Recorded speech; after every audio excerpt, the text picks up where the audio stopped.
In round 10, a full throttle Duhan van der Merwe wields his power. People stand in front of cameras.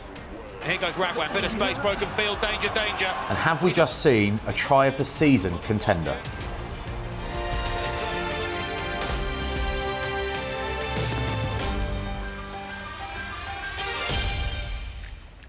All of that and lots more on this week's episode of Gallagher Premiership's The Lowdown. As you can see, I'm still in my friend's bar in Bath. I was going to go home, I really was, but it is a 7-minute walk, my phone told me, and it's largely uphill, so it just didn't seem worth it in the end, too much of a risk. So instead I'm enjoying a nice drink. This is a Christmas martini, and it's actually got some white chocolate shaved over the top of it, so why not? A great list of fixtures this weekend in the Gallagher Premiership, a couple of really heavy ones. Exeter Chiefs against Saracens, yes please.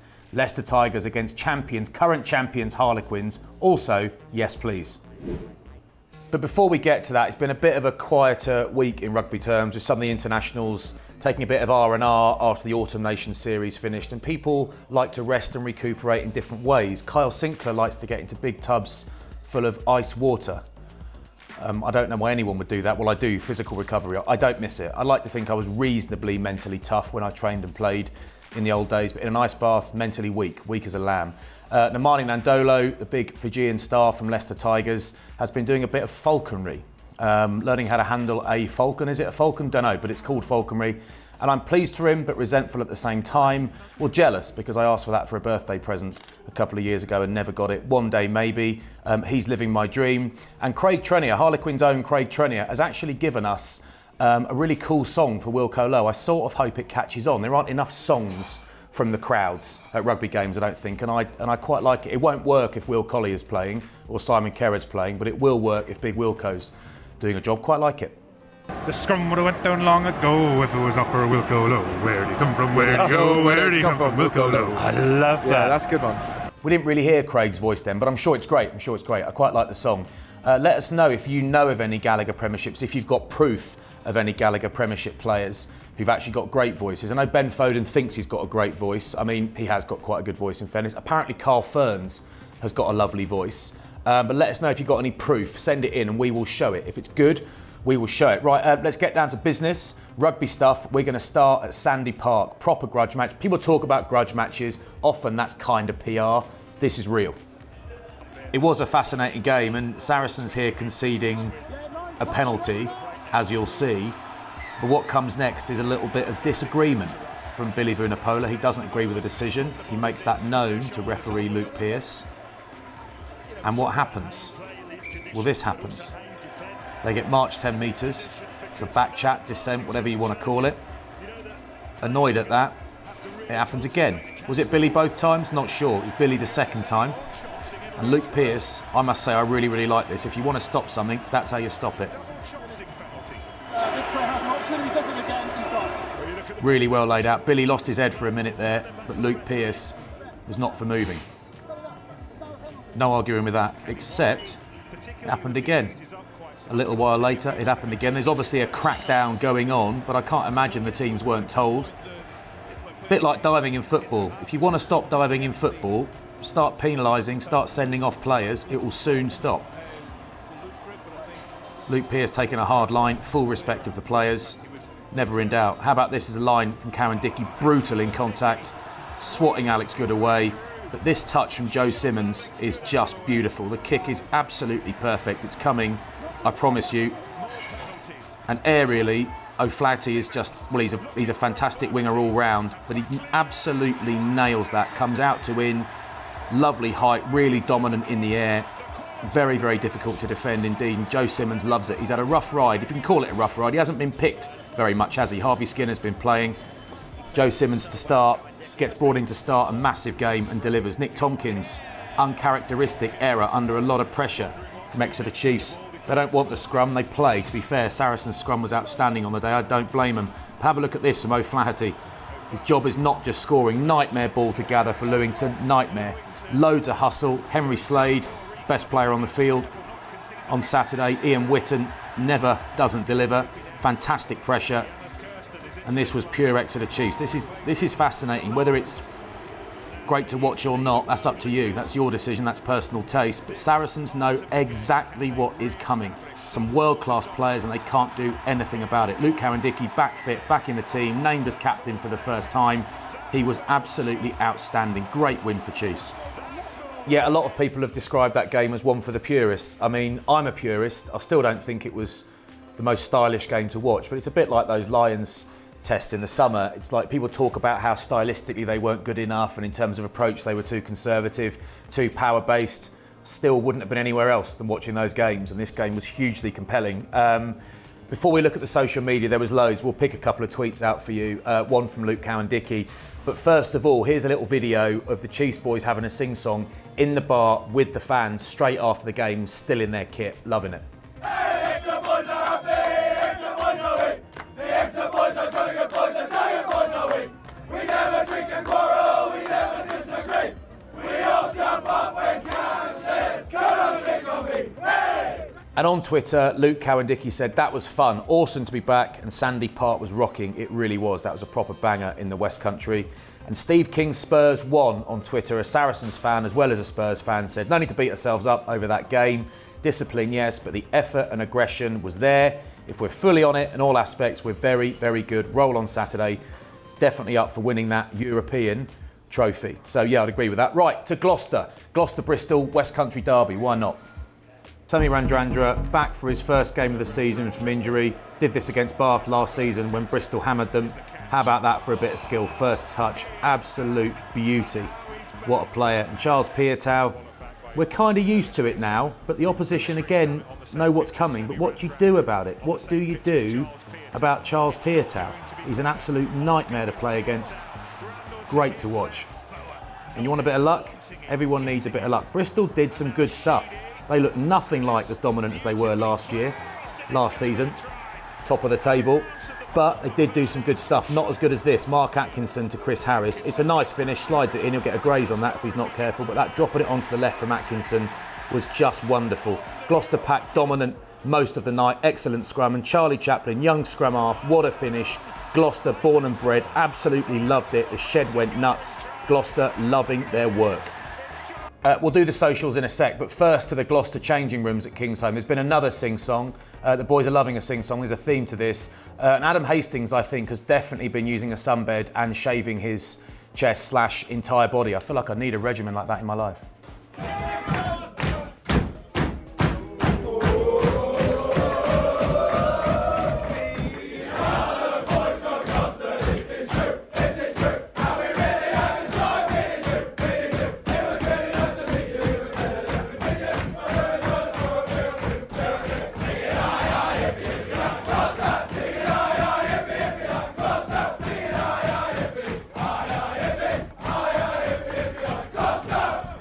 Cracking win for Gloss, and on Twitter, Nick Mullins, the Nick Mullins, said, I'll understand if Bristol fans don't see it this way tonight, but all seems well with the Prem when Gloucester are rumbling and the shed's roaring. I reckon even quite a lot of Bristol fans might agree with that. I certainly do. Ellen Roberts said, some fantastic tries, and what a team performance from Gloucester this evening. Charlie Chapman and Chris Harris take a bow. What about Mark Atkinson? Well, actually, all of them. Ruan Ackerman, just everyone played well on Friday night. Things we love to hear. Kingsholm in full voice on a Friday night.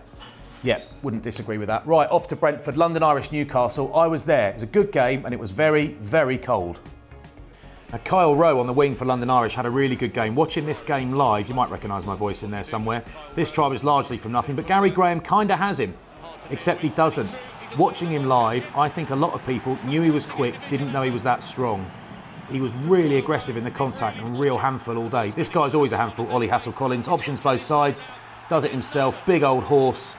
Tell you what, he hits hard in defence. He's not an unintelligent player either. I think this guy's quickly becoming the full package. Steve Maffey, well, not the most glamorous try of the afternoon, but he's been a class operator.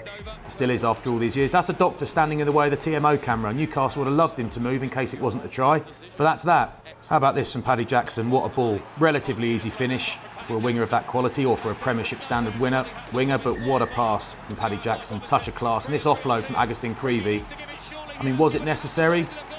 Who cares? It was beautiful. And a hat-trick for Hassel-Collins on 51 minutes. He was a handful all day. The game was done by now for Newcastle, you can see that on the scoreboard, but Adam Rabwan still had a point to prove, bit of space, he is just electric. I thought Ollie Hassel-Collins might have got there, he was getting somewhere, but it turns out with Adam Rabwan there's seemingly always another gear, but a top win for Irish. Tom Wright after the game on Twitter said that is an unbelievably epic try, talking about the Radwan try, but it can't even be top 10 this season. It's an independent, visual effort. I think he means individual effort, but I get your point, Tom. We all had a beer at the weekend, don't worry. For me, good try is a team event. See your point. I think it probably isn't a contender for try of the season, but we're trying to talk it up, yeah? Just let us have some fun, mate, okay? Chill out a little bit. Rugby Inside Line said Paddy Jackson has now started 32 Premiership games in a row. Some serious durability going on Irish. That is very impressive, and he's played pretty well in about 31 and a half of those. Right, before we get to the next game, we're going to show you a little challenge. We showed you one last week with Jack Knoll trying to name as many of his teammates as he could in 30 seconds. He got 21, did pretty well. Much harder than you think, actually. Why don't you have a go? This week, it's Alex Good. Start losing names, I'll start with the forwards, I'll just do that, so don't worry about it. Yeah, count down like that. 2, 1.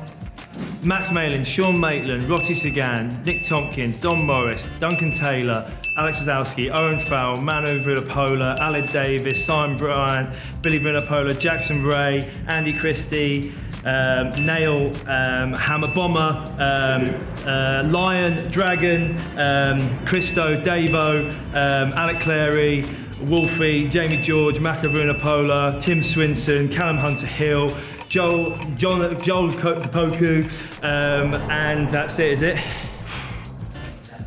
What? Is it? If I named Dragon, Lion, Hammer, Nail, that's oh well, fair enough. Quite a lot of nicknames in there, weren't there, from Alex Good. To be honest, we don't know if we can verify those or not because we don't know who they are. So we don't really know the true score. Do you know the true score? Let us know if you know the true score.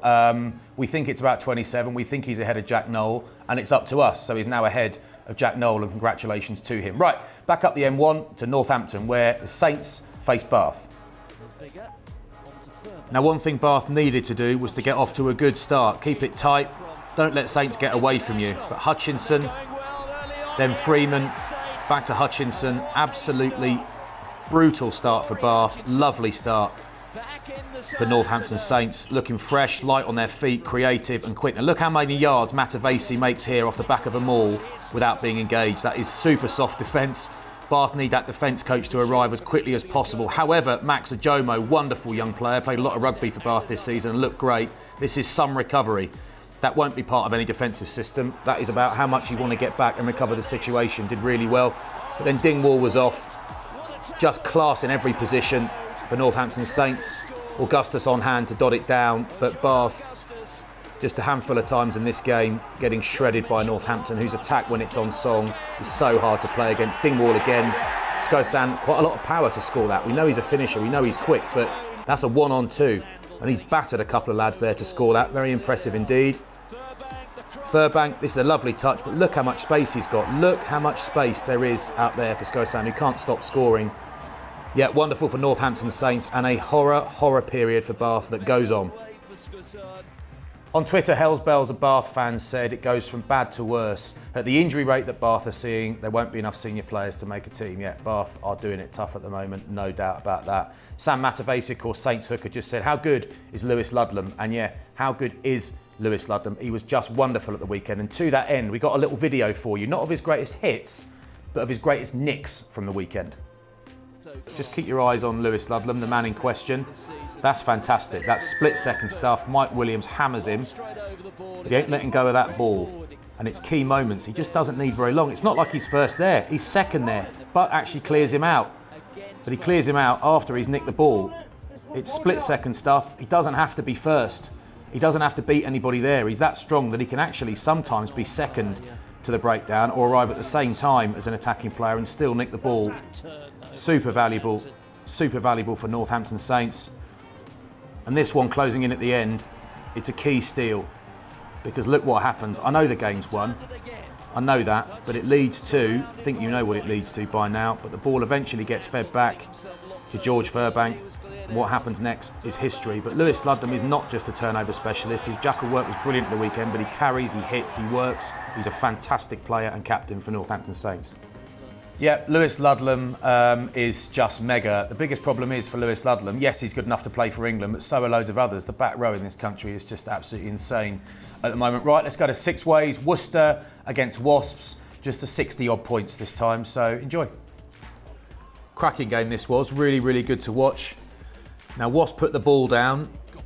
Unforced error, really. It was a bit man and ball, but unforced error. But what it means is that the big man, Duhan van der Merwe, can do his best Magic Johnson impression and hold a rugby ball like it's a cricket ball. Absolute joke. Ends up being a nice run-in for Simpson. He'll have enjoyed that, getting on the big man's shoulder. But it's good to see a big old freak, and I say that's a compliment, moving in a bit of space at full chat, isn't it? And he didn't stop there. Again, more mistake from Wasps. Tipped on. Now, in fairness, most wingers in the Gallagher Premiership would have scored this, but it's just more fun when someone who's quick, yes, but massive and quick scores it. It's just better to watch, isn't it? He's box office. He's a big name player, and he's really started to deliver. This was lovely from Chudley and Batley by Lanu back to Chudley. What a lovely piece of interplay, and actually really clever play around the fringes from Will Chudley off the bench. The old fella still got it. Still going, and I do like Batley, do like Joe Batley carrying the ball. This is lovely from Jacob Boomanger. Just that little pause, just holding that ball. Barbary, nice offload to Wilson Home, but that's really nice from Jacob Boomanger to start that off, to kick that movement off.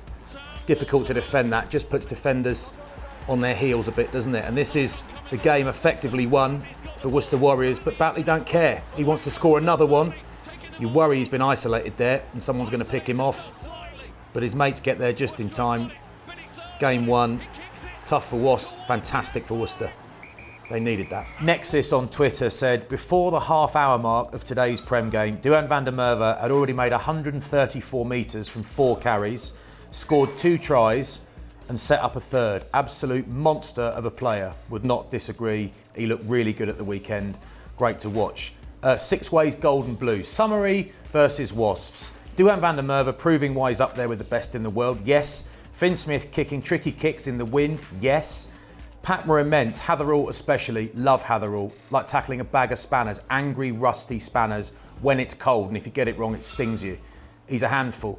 Good first half, poor second. Yeah, poor second, yes, but I think Wasps had a really good second half. They needed to after giving you lot of Worcester a bit of a lead, but who cares? 5 points, yeah. Wouldn't go against that. Right, up to Mattioli Woods, Welford Road. Was it the biggest game of the weekend? Well, it depends who you support, but it was a big one. Tigers against Quins. Yeah, big one this, up in Leicester. Bit of agricultural build-up work, bit of ground and pound. Freddie Stewart is definitely scoring, isn't he? Of course he is, except he's not. What a tackle from Caden Murley. Tyrone Green slows him down, does the first half of the job, or the first third of the job. The second 2/3, Caden Murley. Fantastic. You'll see the ball doesn't go down and you're thinking to yourself, I know it's only 22 minutes in, you're thinking, is that going to be a match-winning tackle that no one talks about because it wasn't in the last minute? Bit of revenge, how about that? Same guy, roles reversed, hammered. And again, you think for all your money, Quins are in. That is a butchering of an overlap. Couple of guys out there begging for that ball. That was an absolute walk-in. Could have been the difference, but... And Harry Potter, yes, as if by magic in the right spot, but what a kick in field off the outside of the right boot from Ben Youngs, who had a fantastic game. What a kick in field that was. It was just beautiful from the touchline. Lovely piece of skill. And this pass, that one, that whips it out to Tyrone Green, gets it to Lewis Liner. Now, looks like a decent enough finish that, but wait till you see it from a head-on camera. He gets nudged by Nandolo, stays on his feet, goes around a flag, off the field, almost runs into that furry microphone that looks like Roland Rat, and still finishes it. Absolute class from Liner. And Quinn's last shot ends up with Joe Hayes with the Avic kick. Fantastic win for Leicester Tigers. Something special is happening in Leicester. Yeah, intense game that. Very, very intense indeed. The Rugby Collective said, been some outrageous tries this weekend, and that Liner one is well up there amongst the best. Yeah, it really was. AP Cronje said, looks like it was a close fought game between Tigers and Quins. Didn't watch it, why not? Why not? Why don't you watch it? But it's all right though. I'll catch it on replay on the 18th of June. 18th of June, of course, is when the final is at Twickenham. Tickets are on sale. 5,000 went in like 48 hours. They're going, they're flying out, so you've got to be quick. But they are on sale. We don't know who's playing yet. There's a good chance one or both of those teams will be there. Now on to YouTube, some YouTube comments. I haven't forgotten. Last week I asked you whose book you'd like to read, which former player's book you'd like to read. John Whiffin said, I reckon Martin Castro Giovanni would have a few decent stories to put in a book. Yeah, that is actually a great shout. And Peter Evans said, good work, Flats. Thanks, Pete. Cheers, mate. Appreciate that. For Christmas this year, I would like to see the blooper reel of the Lowdown, please. No. Bloopers are mistakes. We don't make mistakes here.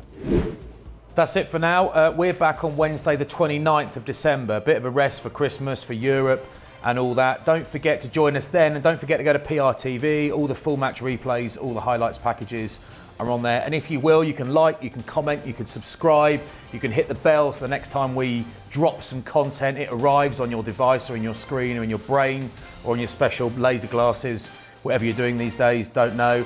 See you in a couple of Wednesdays. Ta-ra.